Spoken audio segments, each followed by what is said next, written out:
Hello বন্ধুরা, target job for all এই চ্যানেলে সবাইকে স্বাগত। তোমরা নোটিফিকেশান বা স্ক্রিনে দেখতেই পাচ্ছ। আজকে আমরা যে ভ্যাকেন্সি নিয়ে এসেছি তা হলো Jawaharlal institute of post graduate medical education and research, যেটা সেন্ট্রাল গভর্নমেন্টের আন্ডারে। তারপর লেখা আছে under ministry of health and family welfare, government of India.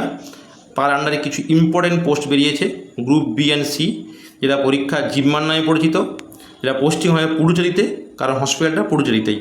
এটি সেন্ট্রাল গভর্নমেন্টের একটি হসপিটাল। নেক্সট চলে আসি যে এখানে কত ইনফরমেশন দেখো দেওয়া আছে, ইমেল আইডি দেওয়া আছে আর ওয়েবসাইট দেওয়া আছে।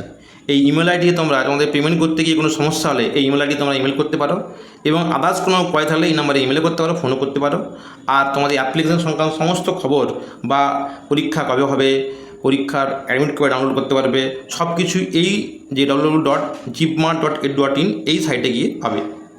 নেক্সট চলে আসি পরেই দেখো ইম্পর্টেন্ট ডেট, অর্থাৎ পরীক্ষা কবে হবে তার ডেট। আচ্ছা, প্রথমে দেওয়া আছে দেখো অনলাইন রেজিস্ট্রেশন অফ অ্যাপ্লিকেশন 19/7/2024, অর্থাৎ 19/7/2024 আজ থেকে শুরু হয়ে গেছে। অনলাইন ক্লোজ কবে না 19/8/2024, মানে 1 মাস চলবে। আচ্ছা, কবে পাওয়া যাবে হল টিকিট বা অ্যাডমিট কার্ড? 2/9/2024।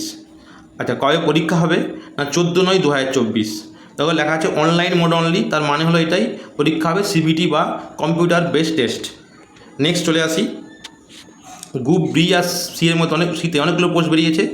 আমাদের আজকে বক্তব্য বিষয় হলো 4 নম্বর যে পোস্ট আছে 142024 কোড নম্বরে নার্সিং অফিসার, যেটা হচ্ছে কি 154টা পোস্ট বেরিয়েছে। তার মধ্যে 87 ইউআর, 13টা হচ্ছে ওবিসি, 10টা এসসি, 14টা এসটি এবং 30টা হচ্ছে ইডব্লিউএস। পরে চলে আসি যে এই গ্রুপের বা এই জবের এলিজিবল ক্রাইটেরিয়া কী আছে।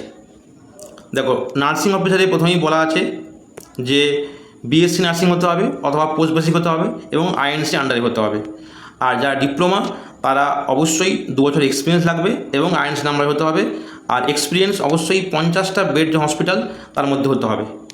কত পে লেভেল না 44,900 টাকা পে লেভেল, লেভেল 7 অনুসারে, মানে এর সঙ্গে আরও ডিএ যোগ হবে আর অন্য অ্যালাউন্স যোগ করে তবে স্যালারি হবে, এটা কিন্তু গ্রস স্যালারি নয়। নেক্সট চলে আসি আমরা এজ, না আপ টু 35 এজ পর্যন্ত অ্যাপ্লাই করা যাবে। এবার চলে আসি স্কিম অফ এক্সামিনেশন, অর্থাৎ যে পরীক্ষা স্কিম কী কী হবে না the category wise minimum qualification marks for CBT and skill test আর ট্যাবলেটেড বিলো, অর্থাৎ কম্পিউটার বেসড টেস্টে কত নাম্বার তোমাকে পেতেই হবে। ইউআরের ক্ষেত্রে 50%, আর যদি তার স্কিল টেস্ট থাকে তাহলেও 50%। ইউআর ইডব্লিউএস বা বিডব্লিউডির ক্ষেত্রে 45, এসসি এসটি ওবিসির ক্ষেত্রে 40%। এবার চলে আসি অ্যাপ্লিকেশন ফি।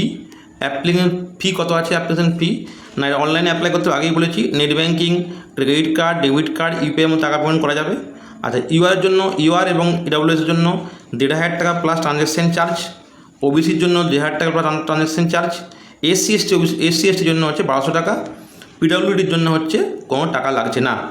তাই যারা না সেন্ট্রাল গভর্নমেন্টের চাকরি করতে ইচ্ছুক বা যাদের ড্রিম ছিল সেন্ট্রাল গভর্নমেন্টের নার্স হবে বা নার্সিং অফিসার হবে, এখানে অনেক আপগ্রেডেশনও আছে, তারা অবশ্যই অ্যাপ্লাই করো।